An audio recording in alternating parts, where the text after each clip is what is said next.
at the forefront of politics. Our enemy is Trump. He is the enemy. We got to unite. If we're not a united party, we lose to Trump. On the front lines of activism. There's certain fights, if we don't engage, they win. This is a fundamental question of who we are. And delivering your daily dose of comedy. Donald Trump, when he had his physical, they had his blood pressure, and mine is higher than his. Oh. And the irony is mine is higher because of him. From the blue wave. We flipped. Enough seats to take control of the House. We control the House. To 2020 and beyond. This is the Dean Obeidallah Show on Sirius XM Progress, Channel 127. And welcome to the show, brothers and sisters of the Resistance, Friday, July 19th. I'm Dean Obeidallah. As always, hoping to be your MBFF. On Twitter, I'll be there all weekend. Needy, waiting, at Dean Obeidallah. Facebook.com/Dean of Radio, where you can watch the monologue right now if you so choose. Or at any time at your leisure. It's like on demand. Of course, we do have an on demand. Or drop me an email, dean@deanofradio.com. That's DEAN at deanofradio.com. I'd love to hear from you. Over the weekend, especially great. I'll always get back to you. So, we covered a lot what happened yesterday. I was off Monday through Wednesday. We covered yesterday the tweets earlier in the week from Trump, what happened at the rally, and then something else happened last night. And I've got to be honest with you. I think what we saw in the last 24 hours, from Wednesday night through Thursday night, in two 20-second clips, I think crystallizes the contrast that as Americans, we're going to get to choose from. And we're going to have the opportunity to choose American values or Trump values. And there's no overlap. You're either pro-Trump or you're pro-American. There is no overlap about this. And I wish the Democratic leadership would get a backbone and start saying things like that, because we're saying that. And I'm at the point, though, as I've tweeted today and made it very clear, the idea of waiting for the House Democratic leadership to articulate the way we want them to fight, not going to happen. We are the leaders we have been waiting for. All of us collectively. In our own ways, we're going to do this together. So let's talk about these two different clips. I'll play them both. They're short clips. But and I'll break down why I actually think this sums up what we're going to see in 2020. And this is the choice for all of us in this country. And first, here's the Trump rally on Wednesday night, clip number 1.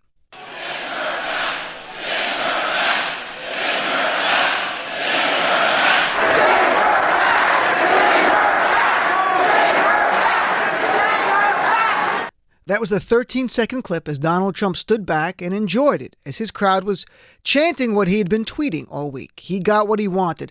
He brought his base to whatever he wants them to say and do. And then here was the contrast, another 20-second clip. This happened last night. Congressman Omar, the same person they were cheering, sent her back. Well, she went back. She went home to Minneapolis, where she's from, and got off the plane and walked through the airport and came out of the secure area and then was stunned by what she saw. If you haven't watched the video, you have to. And here's the competing chant, which to me sums up so much of the two competing visions of America. Here's clip number 2.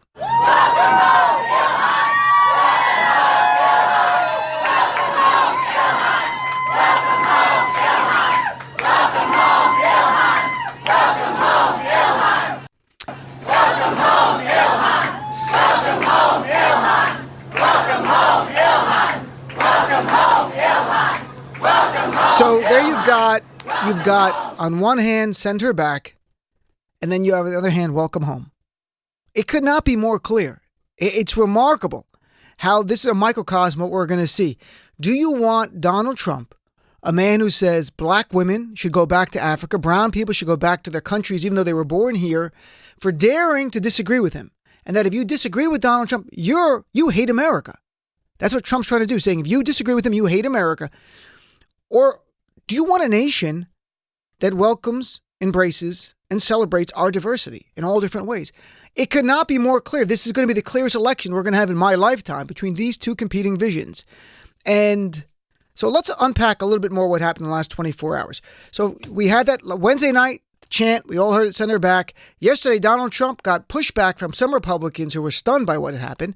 And also, Ivanka, his daughter/wife, was very upset about the comments. That's what's reported.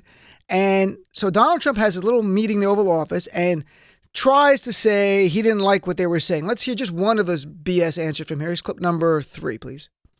Why did they do it? You'd have to ask them. You'd have to ask them, John.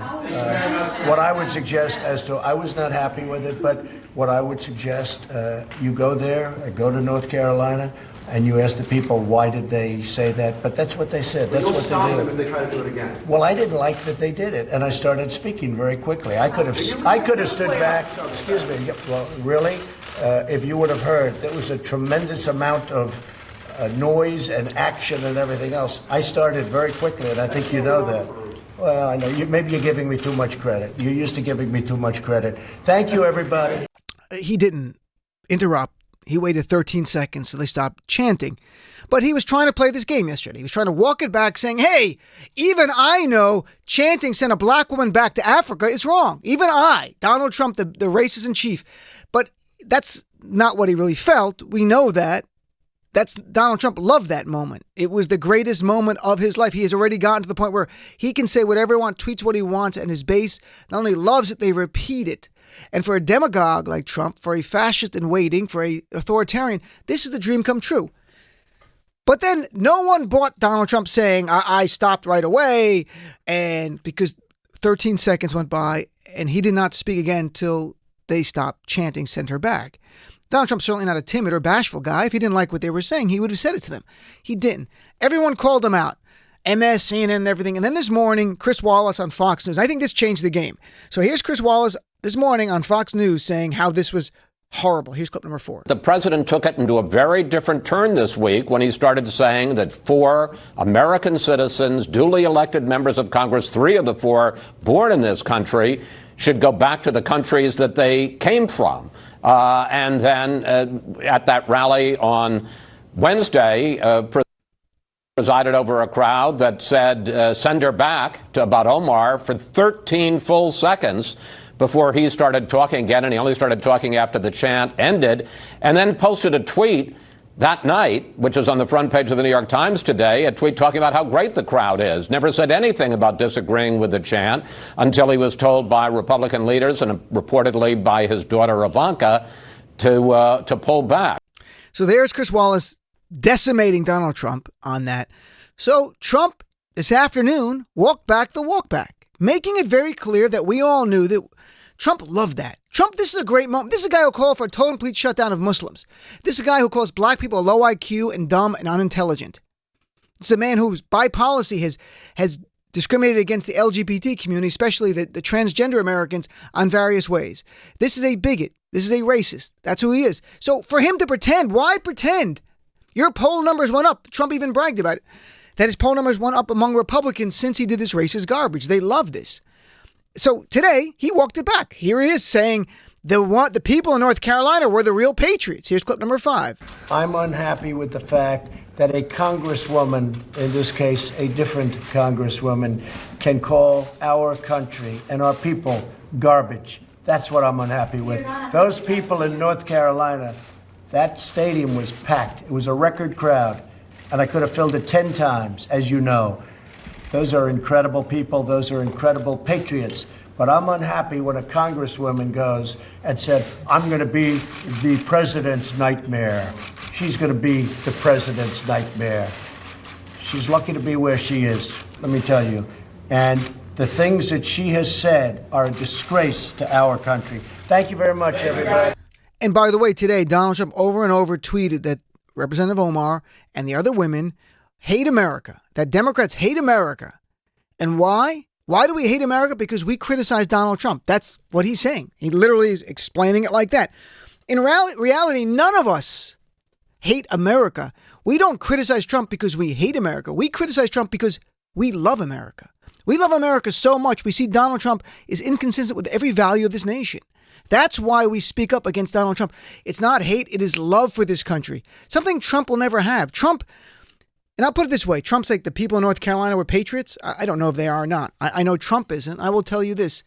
We are the patriots. All of us who are fighting Trump. And the progressives, we're the leading patriots here. But also those in the middle and those on the right who have left Donald Trump and are fighting against him. You are patriots as well. We are the patriots. We're on the front lines. This is our calling of this generation. I've said it over and over. Not a generation defined by age, but by values. Values that we embrace as Americans. So we are the ones fighting for this country. We are the patriots. Donald Trump is the traitor to American values. And the idea that Donald Trump's going to define patriotism, the guy who was a draft dodger, who mocked a POW and John McCain, who accepted the help of Vladimir Putin openly, as the Mueller report says it, is going to define patriotism, that's bullshit. No, we are the patriots. And again, here's another point where I want the House Democratic leadership and Democratic leaders to make this very point. We don't go after Trump because we hate America, and that's ridiculous. That's even being left out there. We go after Trump. We slam Trump and call him out because we love America. I am so grateful this country accepted my father and my grandparents. And there's a lot of things to work on in this country. But still, I deeply love this country. We are the patriots. And again, here is the symbol. Here's two things, 20 seconds back to back, showing you the contrast going to 2020. Here's first from Wednesday night, and here's the Trumpers. Here's clip number 1. All right, and then here's clip number 2. Ilhan Omar at the airport.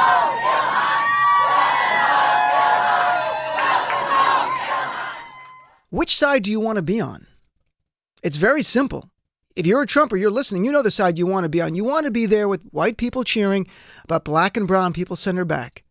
And if you're not part of that, you want to be on the welcome home. Welcome home, Ilhan.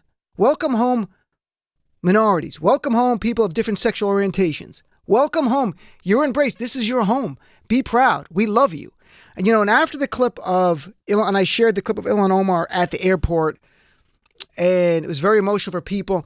And one woman posted this on my Facebook page, and I'll just read it. I won't say her name because I didn't ask her permission, but I love what she wrote.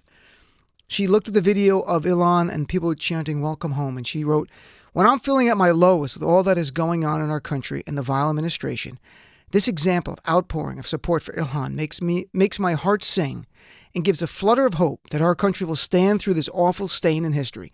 And it will. We will withstand it. We will prevail. We will win. We won in November 2018. It seems like a lifetime ago. It was only 8 months ago where we won 40 House seats and a raw vote total of 10 million votes. We won 10 million votes over Republicans. And that, you might ask, when's the last time in a midterm that either party won by 10 million votes, the popular vote? The answer is never. Never. That was a record. We did that. And here was Congressman Omar in the airport last night. They gave her a bullhorn.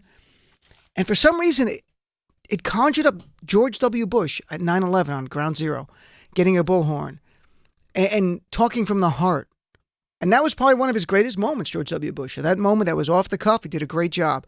And here's someone handed Ilhan Omar, if you see the video, you'll see it, her talking from the heart the same way. And here's clip number 6.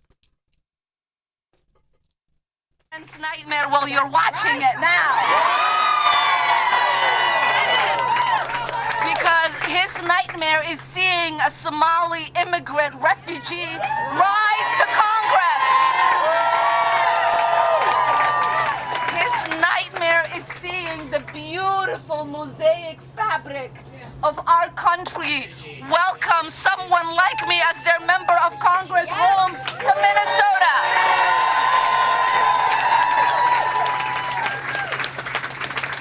And so we are going to continue to create that hope. We have your back. And we are going to continue to be a nightmare to this president because his policies are a nightmare to us. And we are not deterred. We are not frightened. We are ready. We are in the ring. We are in the people's house, and we are going to continue to keep fighting until we have the America we know we all deserve. Thank you. And that was a great moment. I encourage you to watch the video online. And, I was thinking about this. Ilhan Omar is despised by the right. And I think it's interesting for us on the left, for many of us, I'm not going to speak for all of us, but for many of us, she represents the American dream. She came here at 12 years old as a refugee. She came from Somalia through Kenya, living in a refugee camp in Kenya, came here at 12, and at 36 was elected to the United States House of Representatives. To us, that's the American dream. To some Trump supporters, it's simply a reminder of their own personal failures. It's almost sad, but I really think that's part of this, that the success of people of color to the angry white people, the victimhood white, and reminds them of how their life is not worked out. So if you're an immigrant, it's the easy thing, go back to your country. because that's all they have. And if you think that's unfair, I'd love to hear you on that. But I'm just telling you, and I almost say it from a place of sympathy on some level, that there are people who life has not worked out, and my heart breaks for them. If they worked hard and things didn't work out, my heart breaks for them. But don't blame the black or brown person who's worked really, really hard to succeed for them for you not having everything you wanted. And that's part of it. And some of them we can't reach. Well, I have some sympathy. I can't reach them, nor do I want to. Do you want to stand shoulder to shoulder with people who are cheering "Send her back" about a black woman going back to Africa? Do you really want to? I don't. And we don't need them. We can win with everyone who is a patriot. All the real patriots are those fighting against Trump, left, right, and center. And I'm on the left, so I'm the most proud of my brothers and sisters who are progressives. But if you're in the center or even on the right and you've given up on Trump and now you're fighting against him, you're a fellow patriot in this fight here. And, that's my big point. Donald Trump wants to define patriotism. He did it in numerous tweets today, said it again. They hate America. They hate America. Why do they hate America in Trump's view and his base's view? Because they dare to criticize Donald Trump. That is un-American. That is anti-American. And, I was looking at the poem from the Statue of Liberty, the famous poem from Emma Lazarus in 1883, and it reads in part, "A mighty woman with a torch, whose flame is the imprisoned lightning, and her name, Mother of Exiles. From her beacon hand glows worldwide welcome. Give me your tired, your poor, your huddled masses yearning to breathe free. The wretched refuse of your teeming shore, send these, the homeless tempest-tossed to me. I lift my lamp beside the golden door." This is the choice. Is it send her back, or is it this idea of welcome home? Because if we're going to, as a nation, subscribe to Trump's values, we should take this down. In fact, we should not just send back Ilhan Omar. We should send back the Statue of Liberty, because we're no longer the United States of America. Not the country my father, the Palestinian immigrant, my grandparents from Sicily came to this country. It no longer is that special place. So we should just take it, send her back, send back the Statue of Liberty as well, and change this poem, because if you don't, our nation should be sued for false advertising.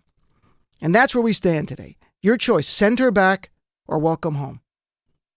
It's been crystallized for us in 2 20-second clips. I'd love to hear from you. What do you think? What do we do here? I was only here 2 days this week, and it's been emotional 2 days. The whole week's been emotional watching this. And it's been a hard week for us. I'd love to hear from you. 866-997-4748. Give me a call. I'll be right back. The Dean Obeidallah Show. Voting is the most important civil right of our era, because the right to vote is